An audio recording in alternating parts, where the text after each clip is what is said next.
తులసి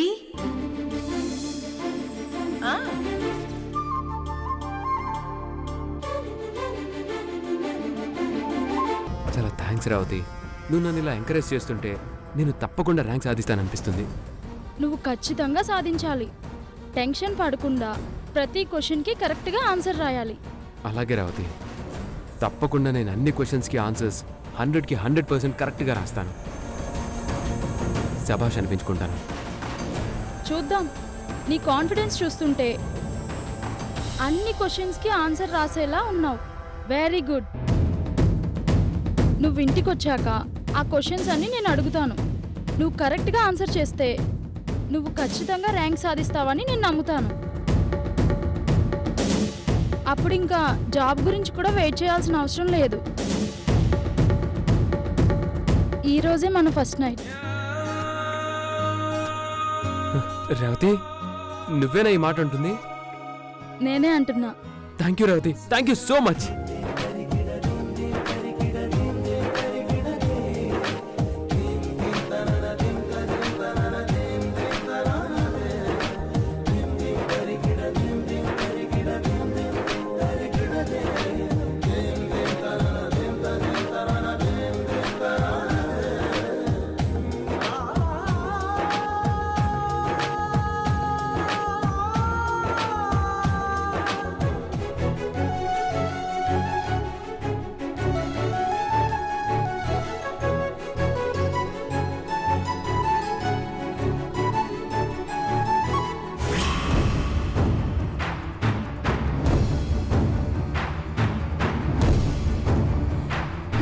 నేనేమో ఆఫీస్లో బాస్ గారు రూల్స్ పెట్టానని ఈ రేవతి కావాలని ఇక్కడ కిచెన్ రూల్స్ పెట్టింది.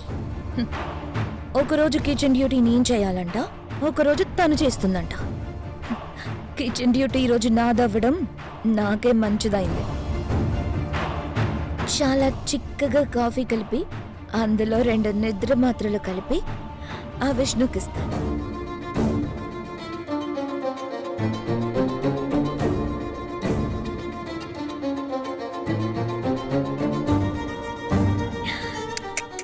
ఎగ్జామ్ హాల్కి రీచ్ అయ్యే టైంకి టాబ్లెట్స్ బాగా పనిచేయడం స్టార్ట్ అవుతుంది. సెకండ్ ఆన్సర్ చేసేలోపు డీప్ స్లీప్లోకి జారుకుంటాడు.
రేవతి, కాఫీ కావాలని నా మొహం మీద కొట్టావు కదా, కాఫీ రివెంజ్ కాఫీతోనే తీర్చుకుంటాను. నువ్వు చాలా మోటివేట్ చేసి చాలా కష్టపడి చదివేలా చేసిన నీ విష్ణు ఎగ్జామ్ హాల్లో గుర్రు పెట్టి నిద్రపోవాల్సిందే. ర్యాంక్ 0, నీ విష్ణు 0. నా ఈశ్వర్ నీ మొగుడికి సల్యూట్ కొట్టాలా? నెవర్. మా హోదాని మించి మీరెప్పుడూ పై స్థాయికి వెళ్ళడానికి వీల్లేదు.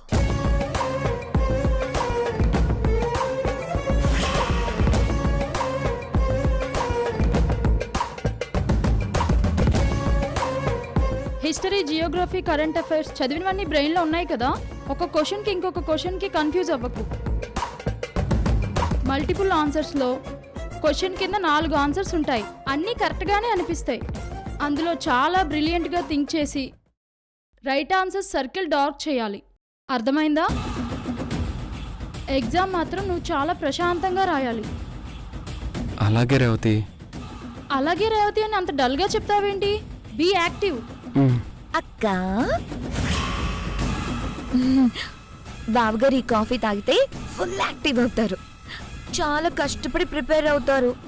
పైగా రాస్తుంది గ్రూప్స్. కాస్త స్ట్రెస్ ఉంటుంది, టెన్షన్గా కూడా ఉంటుంది. నువ్వు ఇంకా కంగారు పెట్టేయకక్క.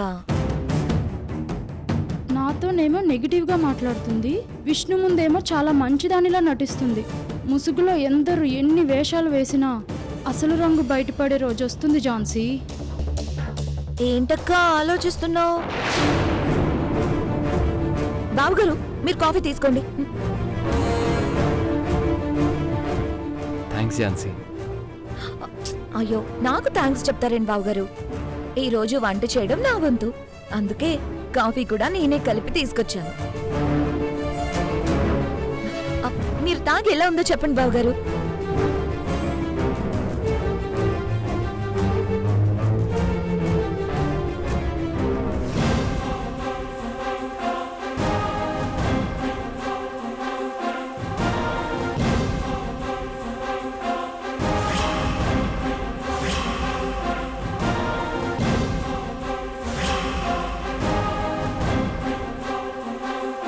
వావ్, చాలా బాగుంది.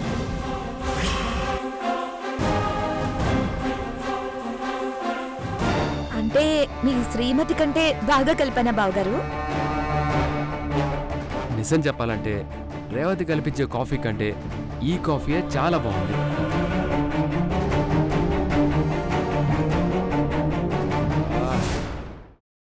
ఇందులో ఏదో మ్యాజిక్ ఉంది, చాలా బాగుంది. నిద్ర మాత్రలు కలిపాను బావగారు, అదే మ్యాజిక్. అంటే ఇన్ని రోజులు కష్టపడి ప్రిపేర్ అయ్యారు కదా, ఆల్ ది వెరీ బెస్ట్ బావగారు. చాలా థ్యాంక్స్. టైం అయిపోతుంది, మీరు కాఫీ తాగండి త్వరగా. చాలా సంతోషం ఝాన్సీ, ఇంక నువ్వు వెళ్ళొచ్చు. మధ్యాహ్నానికి ఏం వండాలనుకున్నాం కదా, స్టార్ట్ చేయి. మధ్యాహ్నం వంటకి ఇప్పటి నుంచే హడావిడి ఏముందిలే అక్క. ఖాళీ కప్ తీసుకుని వెళ్తాను. బావగారు, మీరు తాగండి.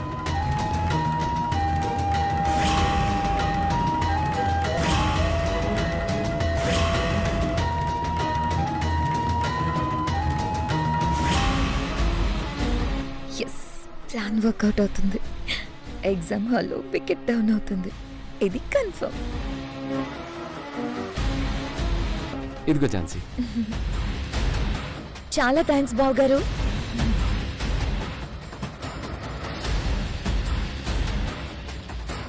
చెప్పు రేవతి.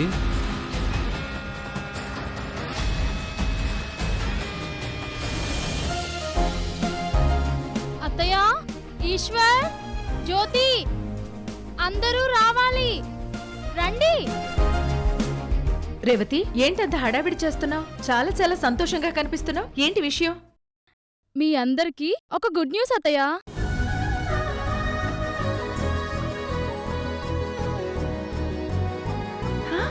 గుడ్ న్యూస్ అంటున్నావు? Very good Revathi. ఆ గుడ్ న్యూస్ అంటే నేను చెప్తాను. నువ్వు అమ్మవు కాబోతున్నావు. నేను గెస్ చేసింది కరెక్టేనా?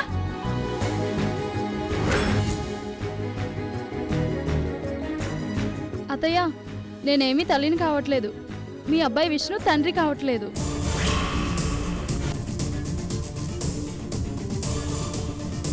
మరి ఇంకేంటొదినా గుడ్ న్యూస్? అనయ్య, వదినికి శాలరీ హైక్ వచ్చినట్టుంది. నాకు శాలరీ ఏమీ పెరగలేదు. మీ ఝాన్సీ వదిన పుణ్యమా అని నాకు అలాంటి అవకాశమే లేదు.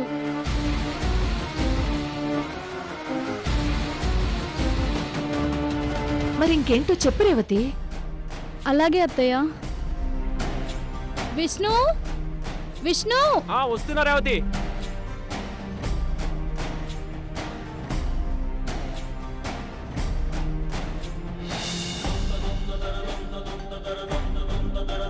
విషయం చెప్తున్నాను, ఎవ్వరూ షాక్ అవ్వకండి. మరి ఇంకా సస్పెన్స్ ఎందుకో? విషయం ఏంటో చెప్పు. చెప్తున్నాను కదా ఝాన్సీ, ఇన్నాళ్ళు నీ ఒక్కదానికే తెలిసిన విషయం ఈ రోజు ఇంట్లో అందరికీ తెలుస్తుంది.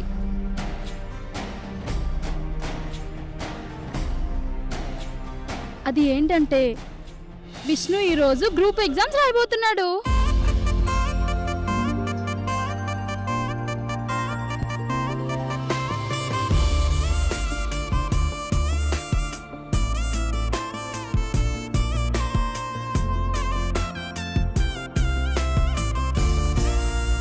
గ్రూప్ ఎగ్జామా?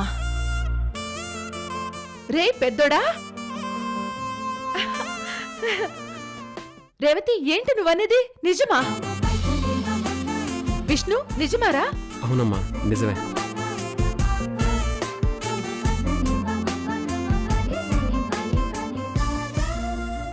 వీడికి అసలు చదువు మీద శ్రద్ధ లేకుండా అటెండర్ ఉద్యోగంతో సరిపెట్టుకుంటుంటే వీడు ఏకంగా గ్రూప్స్ రాయడానికి రెడీ అయిపోయాడా?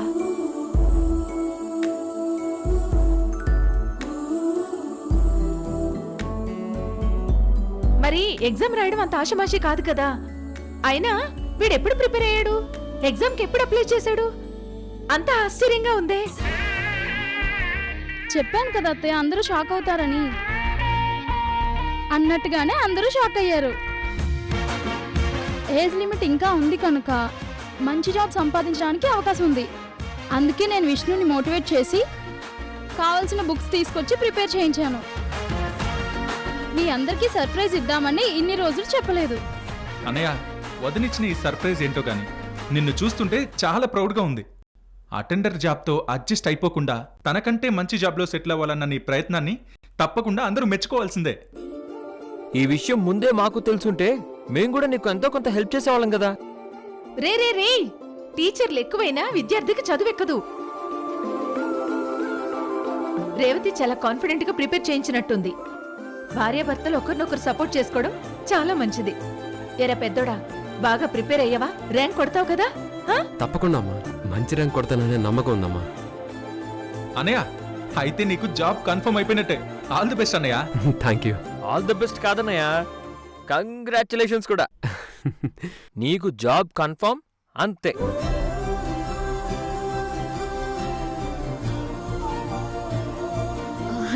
సక్సెస్ ని ముందే సెలబ్రేట్ చేసుకోకూడదు.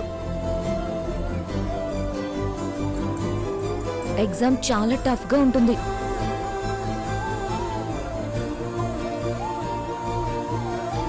బాగా రాయాలి. కొన్ని వేల మందిలో టాప్ ర్యాంక్ రావాలి. అప్పుడు జాబ్ వస్తుంది.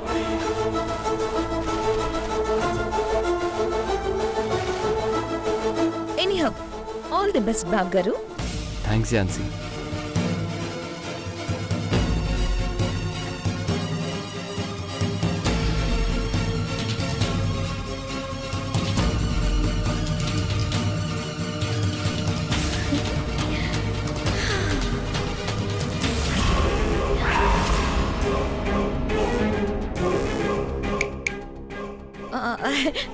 చెప్పండి అత్తయ్య గారు.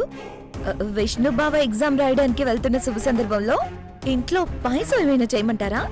ఈ రోజు కిచెన్ డ్యూటీ నాదే, వెంటనే చేసి పెడతాను. పాపం బావగారు చాలా కష్టపడి చదువుంటారు. ఆ కష్టం వృధా పోకూడదు. తమ్ముడు మంచి పొజిషన్ లో ఉన్నప్పుడు తను మాత్రం అటెండర్ గా పనిచేయడం నామోషిగా ఉంటుంది. ఆఫీస్ లో అందరి ముందు చాలా చులకనగా కూడా ఉంటుంది. ఎగ్జామ్ రాయనివ్వండి, రాసి ఏ కలెక్టరో ఎంఆర్ఓనో అవ్వనివ్వండి, మంచిదే కదా.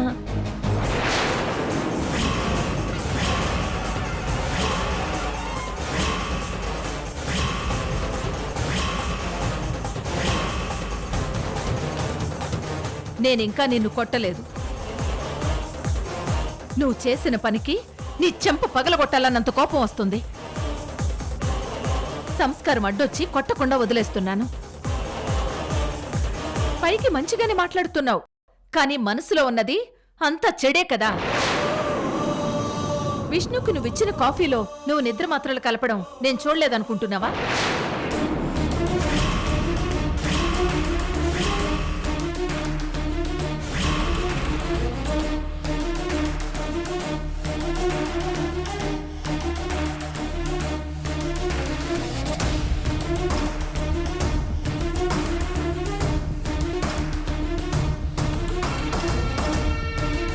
ఎగ్జామ్ హాల్కి రీచ్ అయ్యే టైంకి టాబ్లెట్స్ బాగా పనిచేయడం స్టార్ట్ అవుతుంది.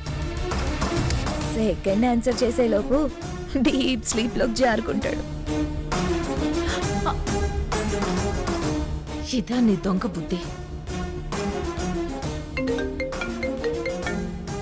హలో, యా ఆ డాక్యుమెంట్స్ అన్ని రెడీ అయిపోయాయి.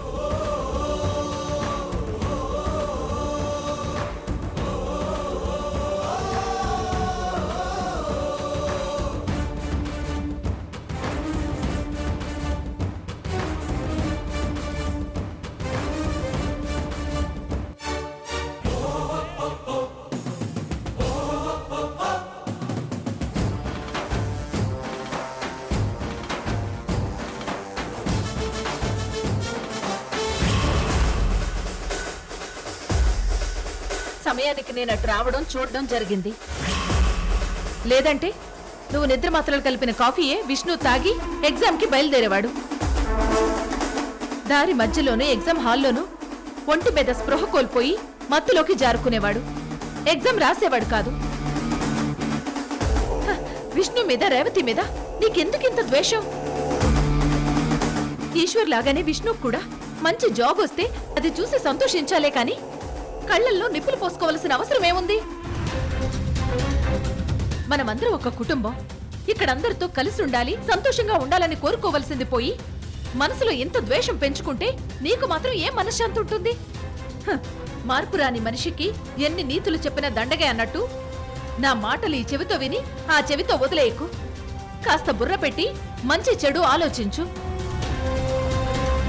గొప్పగా బతకడం అంటే ఈగోతోనూ గొప్ప హోదాలోనూ డబ్బుతో విలాసంగా బతకడం కాదు. ఇంట్లో అందరితో సంతోషంగా ఉండడం. అందుకే అన్నారు గృహమే కదా స్వర్గసీమ అని. ఇల్లు ప్రశాంతంగా ఉంటే అది స్వర్గంతో సమానం.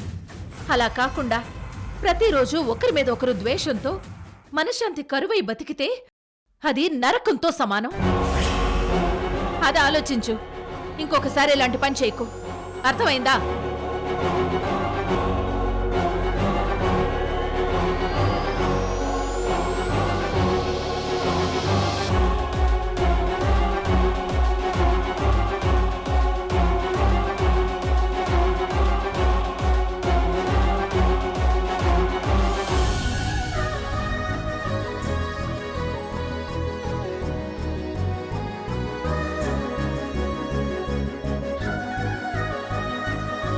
విష్ణు, ఆల్రెడీ నువ్వు రాయబోయే ఎగ్జామ్ కోసం గుళ్ళో అర్చన జరిపించాను. మళ్ళీ అత్తయ్య దండం పెట్టుకోమంది. చదివిందంతా నీకు బాగా గుర్తుండాలని, నువ్వు చదివినవే ఎగ్జామ్ పేపర్లో రావాలని మనస్ఫూర్తిగా కోరుకుంటున్నాను. Rank guarantee Revathi. వదినా, అన్నయ్యను ఒక యుద్ధానికే పంపిస్తున్నట్టు హారతిచ్చి పంపిస్తున్నావు. యుద్ధమే అయినా ఎగ్జామ్ అయినా అన్నయ్య గెలిచి తీరుతాడంతే.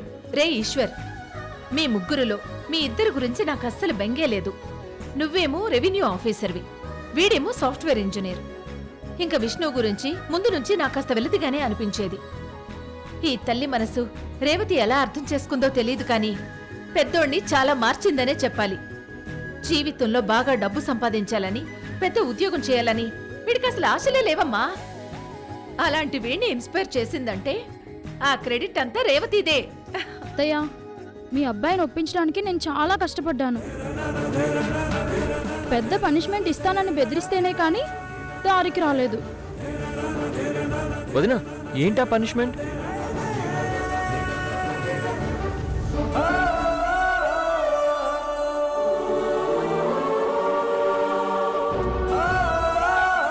ఏంటలా మొహమాలు చూసుకుంటున్నారు? అదేంటో చెప్పండి. రే చిన్నోడా, భార్య భర్తల మధ్య 1,00,000 ఉంటాయి. అవి మనం అడగకూడదు. అమ్మా, నువ్వు ఇలా మాట్లాడిస్తే మాట్లాడుతూనే ఉంటావు. నాకు అక్కడ ఎగ్జామ్ టైం అవుతుంది, బయలుదేరాలి. విష్ణు, నీతో పాటు ఎగ్జామ్ హాల్ దాకా నేను కూడా వస్తాను. ఆ రేవతి, నువ్వెందుకు, నేను వీడిని తీసుకెళ్తానులే. రే విష్ణు, ఆగు. నువ్వు ఈ ఎగ్జామ్ రాయాల్సిన అవసరం లేదు. నేనేం చేశానమ్మా? ఎగ్జామ్ పేపర్ ముందే తెలుసుకోవడం, ఆ ప్రశ్నలు మాత్రమే ముందుగా చదువుకుని అందరితో పాటు కూర్చుని ఎగ్జామ్ రాయడం తప్పు కదా. నీకు అన్ని విషయాలు తర్వాత చెప్తానమ్మా, ముందు నన్ను లోపలికి వెళ్ళనివ్వు. లేదురా, నువ్వు రాయడానికి వీల్లేదురా.